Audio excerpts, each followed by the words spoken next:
Cek 12, cek 12, dijajal.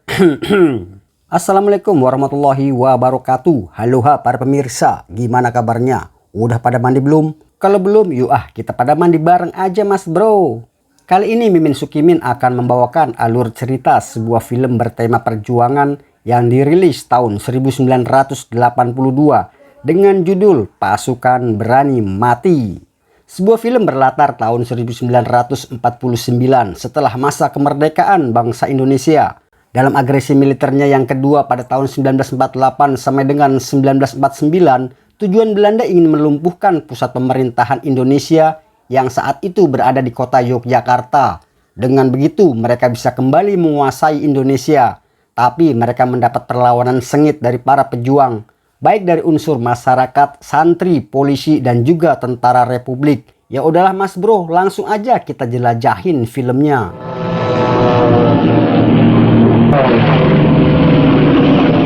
Di awal film kita akan diperlihatkan dua pesawat tempur Belanda yang terbang meraung-raung di atas kota Yogyakarta yang merupakan pusat pemerintahan Indonesia kala itu. Mereka memborbardir dan menghancurkan setiap sudut kota. Para pejuang segera mempersiapkan diri untuk memberikan perlawanan.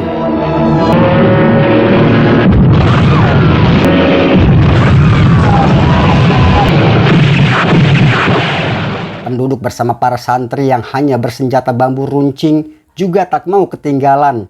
Laskar wanita pun tak mau berpangku tangan. Mereka bersatu memberikan perlawanan mengusir penjajah. Sementara itu di sebuah rumah yang sedang menggelar pesta pernikahan, tampak para tamu undangan lari ketakutan. Terlihat pengantin mempelai pria terus memberikan arahan untuk tidak panik dan meminta mereka bersiap mengungsi mencari tempat aman. Tak berapa lama seorang prajurit bernama Letnan Haryono melapor. Ternyata mempelai pria ini adalah komandan tentara Republik, namanya Kapten Bondan, yang kebetulan hari itu adalah hari pernikahannya. Siapkan perlawanan, segera saya menyusul. Siap, Kap. Cepat, ayo. Kapten Bondan segera berganti pakaian, kemudian berpamitan pada istrinya yang masih sesenggukan nangis. Dia meminta istrinya untuk ikut mengungsi bersama para penduduk. Kita akan bertemu di Gedung Jati. Jangan goyahkan hati Akang dengan air matamu.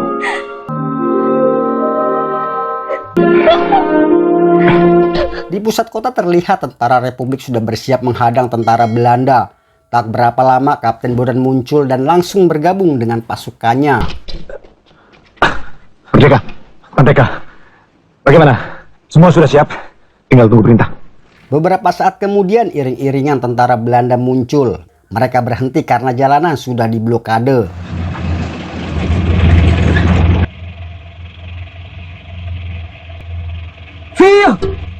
Fir! Kapten Bondan segera memberi perintah untuk maju menyerang dan terjadilah pertempuran sengit mas bro. Maju! Ayo maju! Jangan takut! Ayo maju! Jangan takut! Ayo! Merdeka!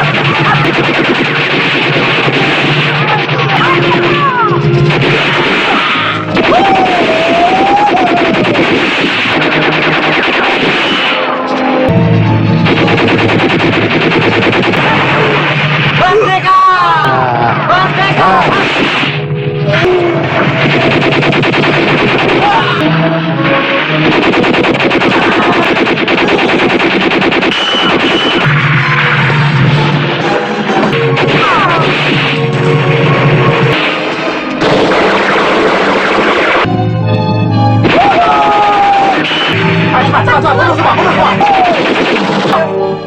Kapten Bondan memerintahkan semua pasukannya mundur. Tapi Letnan Haryono yang dikenal energik dan selalu bersemangat ini lebih memilih bertahan. Kalau kita mau bertahan, pasti Belanda-Belanda itu habis.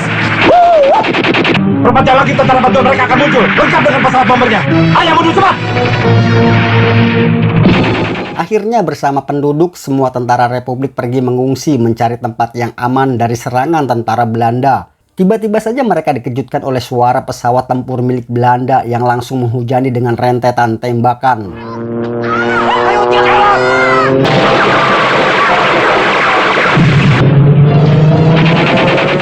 Kapten Bondan berhasil menembak pesawat itu. Sayangnya sang istri yang baru dia nikahi menjadi korban. Dengan penuh emosi, dia memberi perintah pada pasukannya kembali ke kota dan melakukan serangan balasan. Tapi Letnan Haryono mengingatkan kalau kekuatan Belanda terlalu kuat. Mereka perlu mengatur strategi. Lagi pula sudah terlalu banyak penduduk yang menjadi korban. Setelah berhasil memukul mundur tentara Republik, Belanda akhirnya menguasai pusat kota. Si brewok ini adalah komandan tentara Belanda, namanya Mayor Otto van der Beek. Tapi kita sebut aja Mayor Brewok. Sementara yang berkulit gelap ini pasti Belanda peranakan campuran. Kita sebut aja dia namanya Letnan Marbun. Patriotisme makan sel heftig, bewonderingsverk. Malamnya para pengungsi dan tentara Republik sampai di sebuah desa bernama Gedong Jati. Mereka diterima dengan senang hati oleh kepala desa dan mempersilahkan desanya dijadikan markas para pejuang. Terlihat Kapten Bondan yang masih bersedih atas kematian istrinya. Pak Bondan, kalau Bapak perlukan, rumah di sebelah sana bisa buat markas. Dan sebelah ini bisa buat dapur umum. Terima kasih, Pak Lurah. Scene pun beralih pada seorang pria bernama Jabar. Dia adalah pimpinan geng maling spesialis rumah kosong yang ditinggalkan penghuninya mengungsi. Sayang aksinya kali ini dipergoki patroli tentara Belanda. Mereka bergegas sembunyi. Sebagai pimpinan, Jabar berusaha melindungi anak buahnya. Dia komat kamit baca mantra berharap bisa lolos dari patroli tentara Belanda.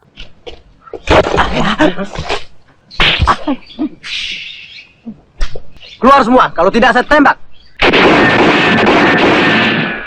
Ampun Tuhan, saya keluar. Akhirnya Jabar dan anak buahnya keluar dari persembunyian. Ketahuan dia Mas Bro. Jabar menjelaskan kalau mereka adalah pencuri dan gak ikut-ikutan kelompok pejuang. Tapi si Menir gak percaya. Mereka menggeledah semua barang-barang. Tiba-tiba ketiga anak buah Jabar melarikan diri. Tapi naas mereka malah tewas ditembak.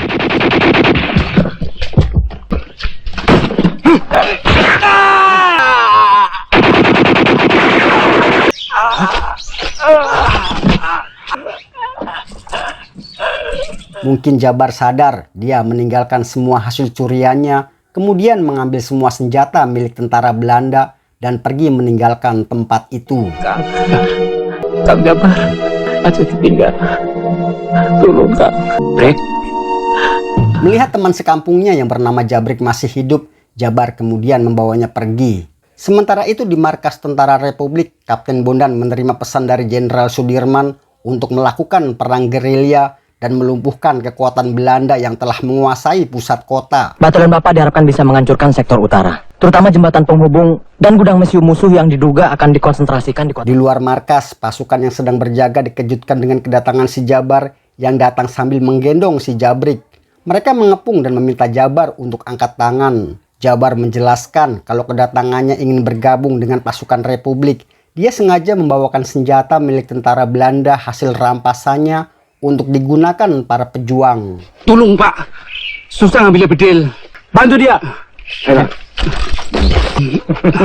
masih lumayan, bener Pak. Ayo angkat tangan semua. Ayo taruh senjata nih semua. Dan sekarang giliran Jabar yang memberi perintah. Dia meminta semua berkumpul dan meletakkan senjatanya. Kemudian meminta dipanggilkan komandan pasukan. Anggapannya gampang apa mendapatkan bedil-bedil kie? Tiga anak buahku sih nggak dikorban. Tinggal kie si Jabrik satu-satunya yang masih hidup. Tak lama kemudian Kapten Bondan bersama Letnan Haryono datang. Jabar langsung memberi hormat dan mengatakan ingin bergabung. Kapten Bondan meminta Jabar untuk menyerahkan semua senjatanya dulu. Karena dia belum yakin kalau Jabar benar-benar orang Republik. Yakin Pak, sumpah. Sakitnya dia.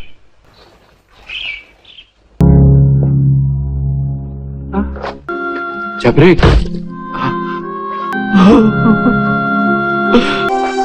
Jabrik. Dia kembali meyakinkan Kapten Bondan atas keinginannya untuk menjadi seorang pejuang. Walau dia maling, dia bukanlah pengkhianat bangsa. Begitu kata si Jabar. Akhirnya Kapten Bondan menerimanya, asalkan Jabar mau mengikuti peraturan yang ada di kesatuan. Kuburkan temanmu baik-baik. Bun, Siap. bantu saudara Jabar ini. Baik, Pak. Kalau Bung lapar, boleh minta makan di dapur umum. Terima kasih, Pak.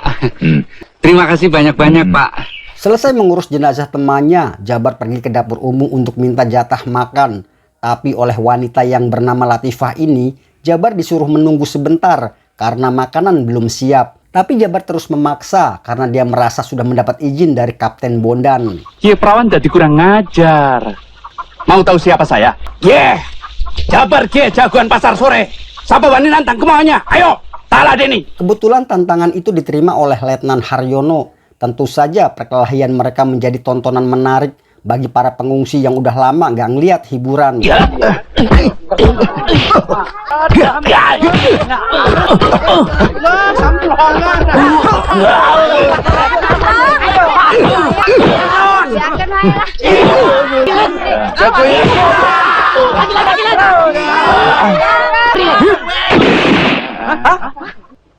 Waktu makan. Ayo, makan dulu. Mangan. Jabar yang mantan preman pasar sore itu akhirnya bisa dikalahkan Letnan Haryono. Kalau mau tunggu sebentar, kan mukanya tidak sampai luka begitu. Lebih parah dari ini juga sering ngalamin, Nok. Itu beneran bayi lagi apes. Malamnya Kapten Bondan bersama anak buahnya mengatur strategi. Dia memerintahkan Letnan Haryono membuat serangan kecil di warung remang-remang tempat biasa tentara Belanda pada nongkrong. Dengan begitu akan memancing musuh keluar. Dari arah lain terlihat 3 anak kecil bersenjata ketapel. Yang ini bernama Amin. Dia adalah adik bungsu Latifah. Bersama kedua temannya, dia menyerang tentara Belanda yang lagi pada kobam. Kehadiran mereka sepertinya tidak diketahui oleh Letnan Haryono dan juga teman-temannya. 1 orang berhasil mereka lumpuhkan dan tambah 1 lagi. Tapi tidak untuk yang 1 ini, Mas Bro.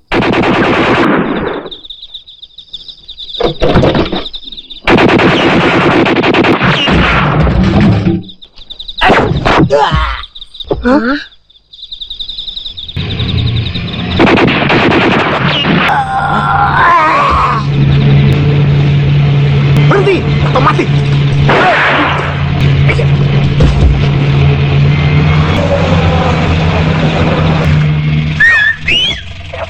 Benar saja, serangan itu berhasil memancing pasukan Belanda keluar dari markasnya mencari tentara Republik yang telah menyerang kawan-kawan mereka tadi malam.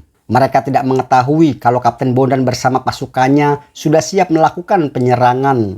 Pria ini bernama Willem, satu-satunya pria keturunan Belanda yang ikut berjuang bersama Kapten Bondan.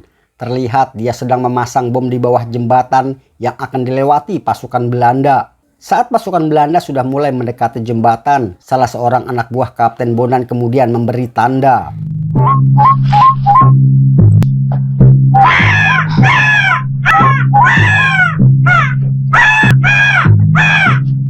Beberapa saat kemudian pasukan Belanda muncul. Mereka menghentikan kendaraan tepat di depan jembatan. Mayor Brewok menyuruh prajuritnya untuk turun ke bawah jembatan memeriksa keadaan. Hampir saja penyerangan itu gagal saat salah seorang tentara Belanda melihat rangkaian bom yang dipasang Willem.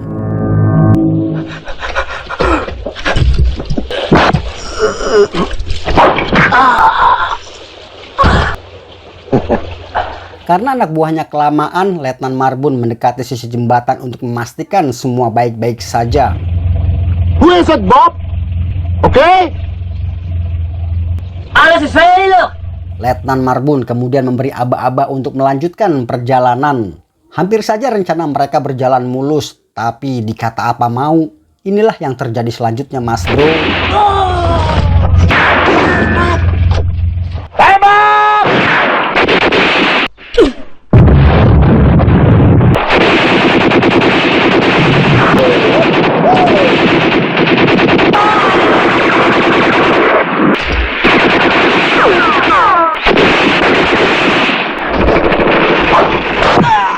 Sebuah bom molotov berhasil dilempar masuk ke dalam tank musuh. Tentara Republik benar-benar membuat Belanda tersudut dan kocar-kacir. Jabar tidak kalah beraninya, bahkan dia berhasil menyelamatkan Latifah. Iba, tiarap!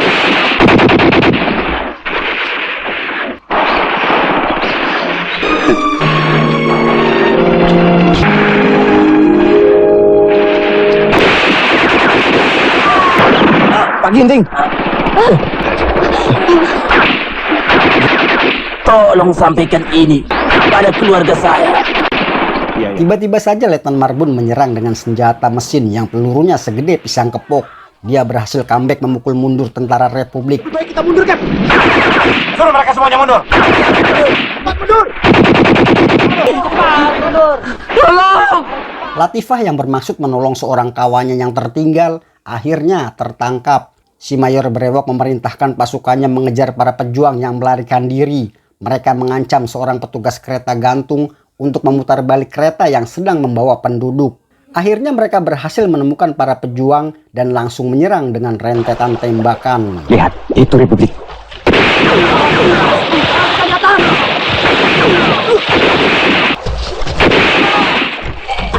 Melihat anak buahnya dibantai, Kapten Bondan balas menyerang dan berhasil memukul mundur musuh yang tinggal seorang. Sebelum mundur, sempat-sempatnya dia melempar sebuah granat dan akhirnya duar, meledak. Kapten Bondan bersama pasukannya kembali ke markas. Dalam penyergapan yang bisa dibilang gagal itu, mereka banyak kehilangan teman seperjuangan. Sesampainya di markas, mereka disambut penduduk dan berharap keluarganya pulang dalam kondisi selamat. Gimana, Pak? Di belakang. Sekarang kita nyusun kekuatan lagi. Adi, jangan berkecil hati, Adi. Ya. Termasuk si ibu dan anak kecil ini yang harus kehilangan suaminya. Dengan wajah sedih, Kapten Bondan menyerahkan sebuah kalung yang dititipkan almarhum suaminya. Bahkan nenek ini pun berusaha tetap tegar menerima kenyataan kalau cucunya gugur di medan pertempuran. Cucu saya mana? Imron gugur, Nek. Sudah mati. Pak, kemana aja, Pak? Imron ditembak Landa. Dia mati syahid, Nek.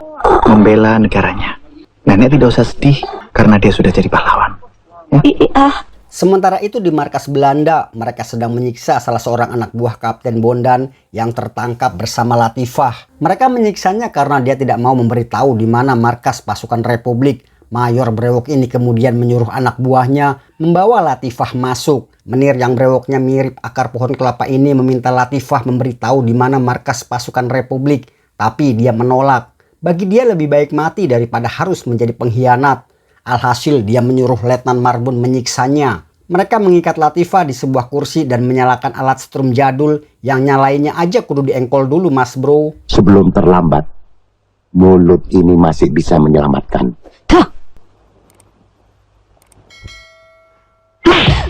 Untuk yang terakhir kali, Letnan Marbun memberi kesempatan Latifah bicara sebelum dia menyiksanya. Tidak! Tidak!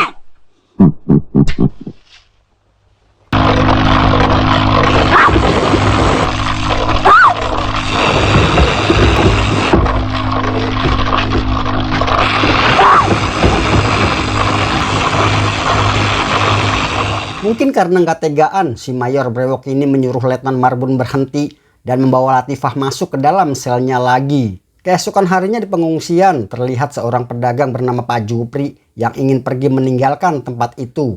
Letnan Haryono melarangnya, mengingat kondisi saat ini sedang tidak aman setelah pertempuran beberapa hari lalu. Letnan Haryono khawatir mereka tertangkap patroli Belanda dan itu akan membahayakan semua. Kami khawatir Bapak akan berkhianat maksudmu? Yang harus ditakuti berkhianat mereka yang mata dan kulitnya seperti Belanda.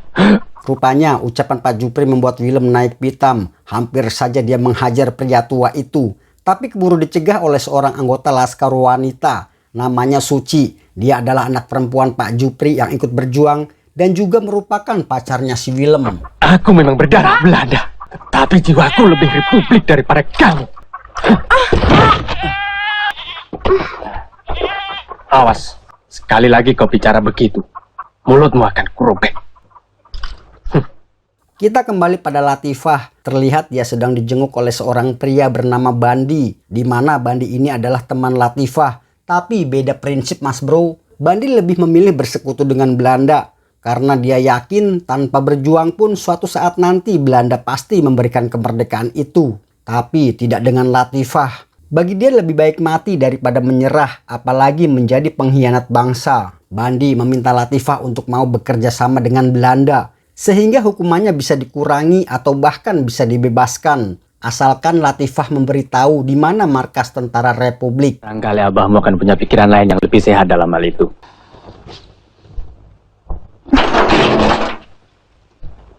Jangan bawa bahayaku. Dia tidak tahu apa-apa dengan urusanku. Gagal membujuk Latifah, Bandi menggunakan cara licik. Dia mendatangi ayahnya Latifah yang merupakan seorang pimpinan pondok pesantren dan banyak santrinya yang ikut berjuang bersama Kapten Bondan. Pengkhianat ini berdalih, sebagai orang tuanya, dia bertanggung jawab juga atas perbuatan yang dilakukan Latifah. Anak Kiai tertangkap. Rupanya dia ikut ekstremis. Dia sudah cukup dewasa untuk memilih pendiriannya. Apa hubungannya dengan aku? Kiai orang tuanya. Terpaksa kami tangkap.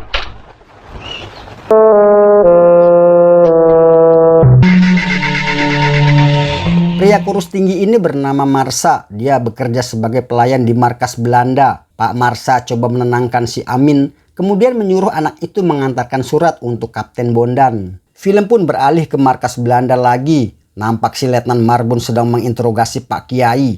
Menurutnya sebagai pimpinan pondok pesantren, Pak Kiai dianggap sudah mempengaruhi para santrinya untuk ikut melawan Belanda. Saya tidak bisa melarang mereka. Itu hak mereka untuk merasa berkewajiban mempertahankan kemerdekaan negaranya. Tidak ada itu negara Indonesia. Beberapa saat kemudian mereka masuk membawa Latifah dan juga Kopral Gani. Untuk memaksa Latifah buka suara, Mayor Brewok menyuruh anak buahnya menyiksa Pak Kiai. Letnan Marbun yang dikenal sebagai Raja Tega mengambil sebuah tang, kemudian mencabut kuku Pak Kiai satu persatu.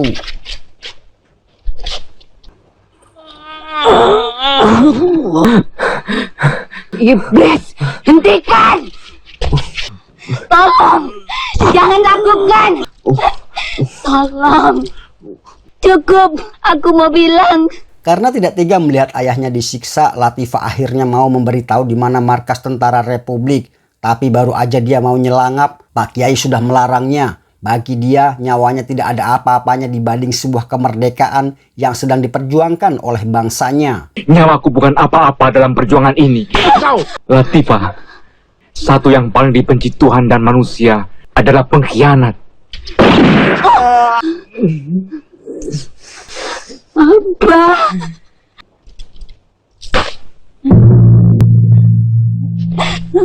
Dengan penuh amarah, Latifah menatap satu persatu bebegik daglok bule itu. Sementara itu Amin berhasil mengantarkan surat pada Kapten Bondan yang ternyata berisi peta kekuatan markas Belanda.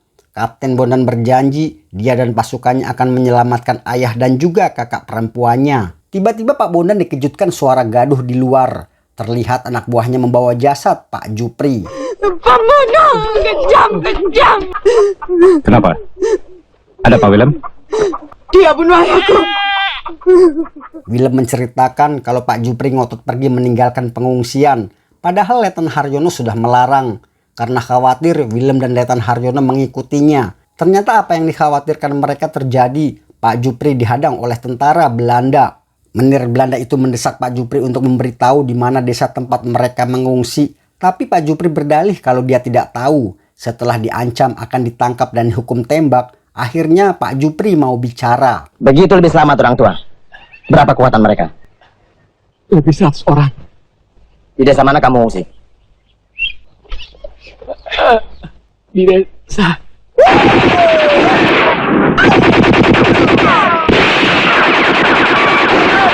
Dalam penyerangan itu, Pak Jupri akhirnya tewas tertembak. Mendengar penjelasan dari Willem, Kapten Bondan cuma terdiam.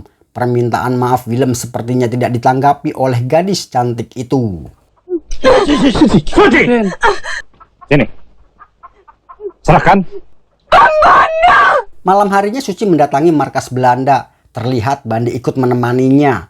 Ternyata kejadian siang tadi membuat Suci gelap mata dan ingin membalas dendam atas kematian ayahnya. Memang ternyata orang tuanya tertembak oleh ekstremis dan dia dendam pada mereka. Dia memberitahu di mana posisi desa yang dijadikan markas tentara Republik. Mayor Brewok ini menyuruh Letnan Marbun memanggil Latifah. Beberapa saat kemudian Latifah sudah berhadapan dengan Suci. Latifah. Nona Suci lebih menggunakan otak daripada perasaannya. Besok pagi sebelum matahari terbit, Gedung Jati sudah rata dengan tanah. Pengkhianat. Pengkhianat. Dua sahabat yang biasanya berjuang bersama itu akhirnya bertengkar. Suci beralasan dia melakukannya karena ingin membalas perlakuan Willem yang telah menembak ayahnya. Saat ayahnya ingin memberitahu di mana markas tentara Republik. Dia ingin membalas dendam atas kematian ayahku. Bodoh. Kau pikir cuma kau yang kehilangan ayah? Belum ada sehari ayahku mati di sini. Ingin mempertahankan rahasia yang sudah kamu buka. Suci yang merasa terhasut oleh si Bandi kemudian mengambil sebuah pistol dan menembak pria berkumis itu. Jauh. Merdeka. Keesokan harinya tentara Belanda mulai bergerak mendekati desa Gedong Jati. Kehadiran mereka diketahui oleh si Amin yang sedang berburu dengan ketapelnya. Belanda! Belanda! Tolong ada Belanda! Tapi naas menimpa si Amin. Dia tewas ditikam pisau belati si Menir Daglok ini. Sementara itu para pejuang dan penduduk yang lagi pada sibuk urusan mandi cuci kakus tidak menyadari kalau musuh sudah mendekati.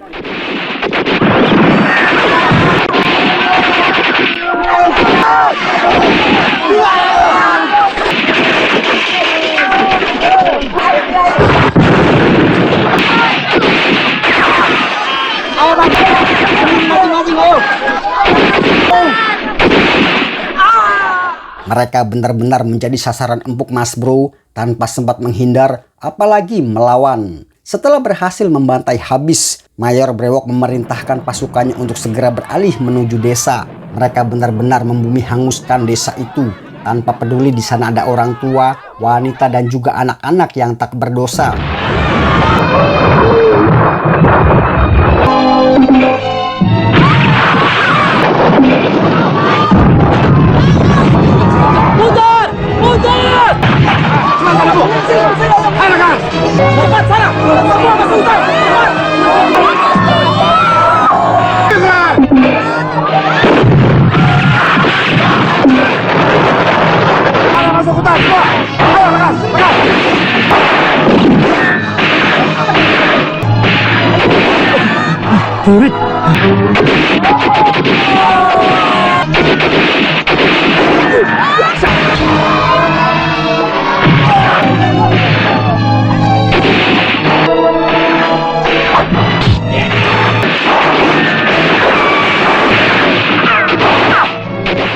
Melihat seorang anak menangis di depan mayat ibunya, Kapten Bondan bergegas menyelamatkannya. Tapi sayang sebuah peluru menembus tubuhnya.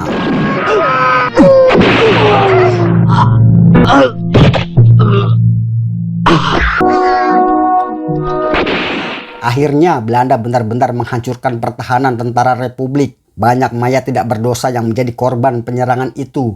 Bahkan seorang tentara Belanda sempat protes ke Mayor Brewok. Kalau yang mereka lakukan sudah di luar batas peri kemanusiaan. Begitu kira-kira kalau Mimin gak salah nerjemahin percakapan mereka Mas Bro. Setelah yakin tidak ada lagi yang tersisa, Mayor Brewok ini memberi perintah seluruh pasukannya kembali ke markas. Beberapa saat kemudian tentara Republik keluar dari persembunyian. Terlihat sekali kemarahan dan juga dendam di wajah mereka.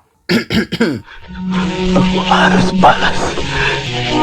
Binatang. Aku harus balas.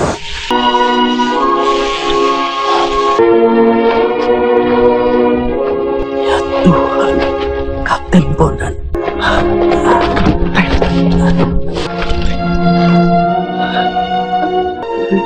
Kita harus balas kekejaman ini.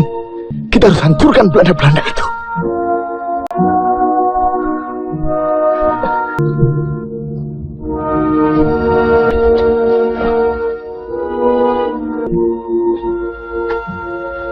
Nanti malam kita serang markas Belanda. Kalau kamu mau jadi orang yang guna, sekaranglah saatnya. Iya. Malamnya di markas Belanda, mereka semua berpesta merayakan kemenangan. Mereka tidak menyadari kalau di luar Letnan Haryono bersama anak buahnya yang tersisa sudah menyusup untuk melakukan penyerangan balas dendam. Satu persatu para penjaga sudah mulai dilumpuhkan.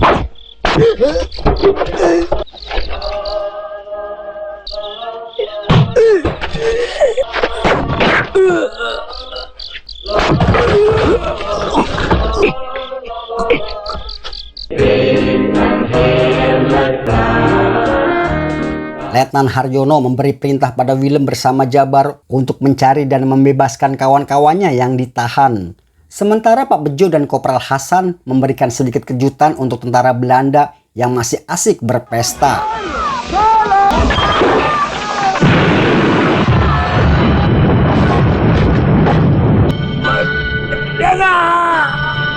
Ons kwartier wordt aangevallen. Stuur vlug hulp!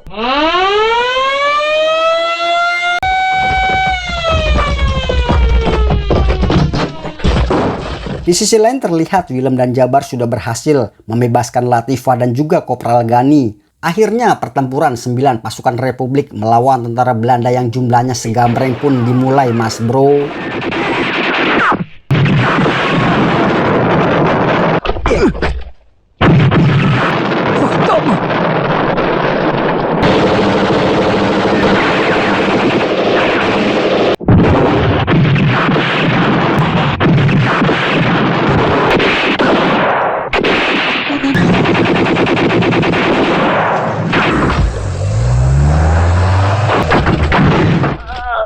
Melihat Letnan Marbun sudah tidak berdaya, Kopral Gani dan Latifah begitu bernapsu. Bebegi Kelondo inilah yang telah menyiksa dan juga membunuh ayahnya.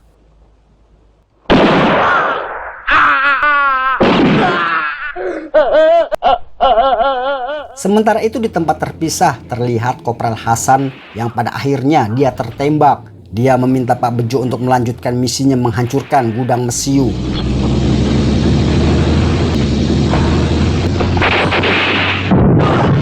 Willem pun beralih pada Mayor Brewok. Dengan senjata otomatisnya, dia terus menembaki Letnan Haryono dan juga 4 anak buahnya. Jabar meminta izin pada Letnan Haryono untuk mendekat dan melumpuhkan si Mayor Brewok. Tapi sayang belum sampai tujuan dia sudah terkena tembakan.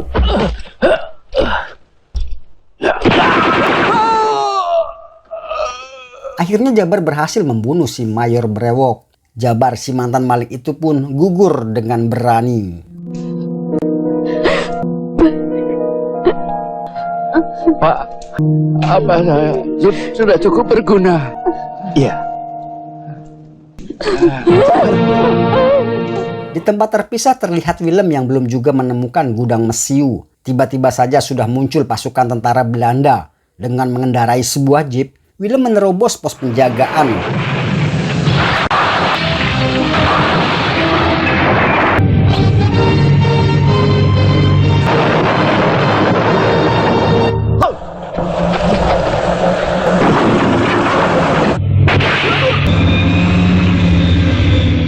Dalam posisi sudah terkepung dan hampir dipastikan tidak ada jalan keluar, Pak Bejo menyuruh Letnan Haryono dan anak buahnya meninggalkan tempat itu. Sementara dia akan mengalihkan perhatian musuh sekaligus menghancurkan gudang mesiu. Saya sudah tua, Pak Letnan.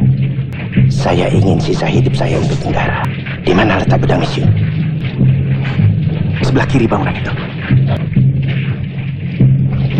Wah, merdeka. Sambil menggenggam dinamit di tangan, Pak Bejo terus berlari mendekati gudang mesiu. Tak peduli sudah berapa butir peluru bersarang di tubuh tuannya itu. Merdeka!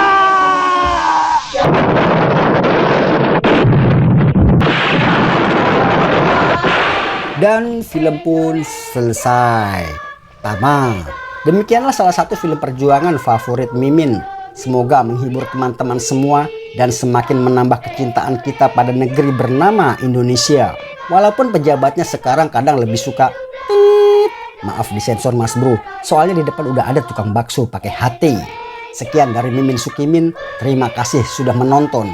Jangan lupa diklik tombol subrek dan juga loncengnya agar kalian mendapatkan notifikasi di film selanjutnya. Akhir kata dari Mimin, tetap semangat dan tetap menjadi manusia luar biasa. Wassalam.